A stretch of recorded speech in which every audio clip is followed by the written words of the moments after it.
Welcome to Crisis in Perception, where we examine the systems shaping our world one book at a time. That's how the anti-apartheid activist Ruth First describes the beginning of her 117 days in solitary confinement. Today, we're diving into her memoir, which is, well, it's a truly harrowing account of psychological warfare. And we're using it to understand not just what happened to one person, but how an entire system of control was architected to do exactly this. You see, this kind of transformation, it doesn't just happen by accident. It's not about random cruelty. No, it was the product of a deliberate, calculated design, an architecture of confinement built to isolate, disorient, and ultimately to break the human spirit. So the question becomes, how on earth do you engineer a state like that? To get our heads around this, we have to look way beyond a single prison cell and really deconstruct the entire system. You see, the apartheid state wasn't just trying to imprison its opponents. It designed a specific architecture, a whole set of interlocking legal and physical structures, all aimed at manufacturing compliance. And Ruth First's memoir, 117 Days, is our guide here. It's so much more than just a story of survival. It's like a blueprint of the state's methods, a detailed schematic of all the psychological pressures they used to extract information and just crush resistance. So where does a process like this even begin? Well, the system's most basic foundational tool is the physical environment itself. The main goal is to fragment a person's sense of self, to completely dismantle their reality. And it all starts with the cell. Look at this list. This isn't just a description of a room, it's a list of weapons. Every single one of these details was calculated for maximum sensory deprivation. The concrete cold that just seeps into your bones, the disorienting black paint, that constant smell, the perpetual dim light, it was all designed to shrink a person's entire world down to nothing more than a lumpy mattress and 3 paces of concrete. But the psychological assault wasn't just contained within those 4 walls. Oh no. It was actually embedded in the very law that put you there, turning the legal system itself into an instrument of terror. It was an architecture of the mind, not just of concrete and steel. This was the infamous 90-day detention law, and it was, for all intents and purposes, a legal black hole. It gave the police the power to just grab anyone without a warrant and hold them for interrogation completely outside of any normal judicial process. And right here, this is the core mechanism of control. Think about it. Your release wasn't tied to a judge or a trial or some fixed date on a calendar. It was tied to the subjective, totally unknowable opinion of the very same people who were interrogating you. You were only free when they decided you'd answered satisfactorily. This created a state of absolute, crushing uncertainty. That 90-day clock wasn't a countdown to freedom. Not at all. At the end of the term, they could just release you and then immediately rearrest you for another 90 days, and another, and another. As one detainee scratched on a prison door, it was 90 days or eternity. Time itself was broken. So once the detainee is isolated in this disorienting cell, trapped in a state of legal limbo, that's when the interrogation begins.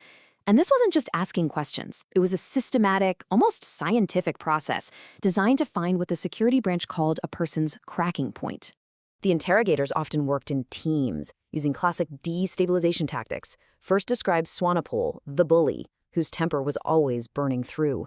And then there was Van Zyl, the persuader, a lay preacher who would try this oily, wheedling approach. This whole dynamic was designed to keep the detainee completely off balance, never knowing what to expect next. And they had a whole catalog of psychological tools they'd use. Threats, taunts, flattery, you name it. They'd shift the blame onto the victim, saying things like, "You hold the key to your release." And then they'd create this intense paranoia with claims like, "Everyone's talking except you." The goal was just to methodically, piece by piece, wear down a person's resolve. The truly chilling logic of this system was laid bare during the inquest into the death of another detainee, Looksmart Ngutla. His case cracked open this rare window into the interrogation rooms. A lawyer started questioning a police major about the process.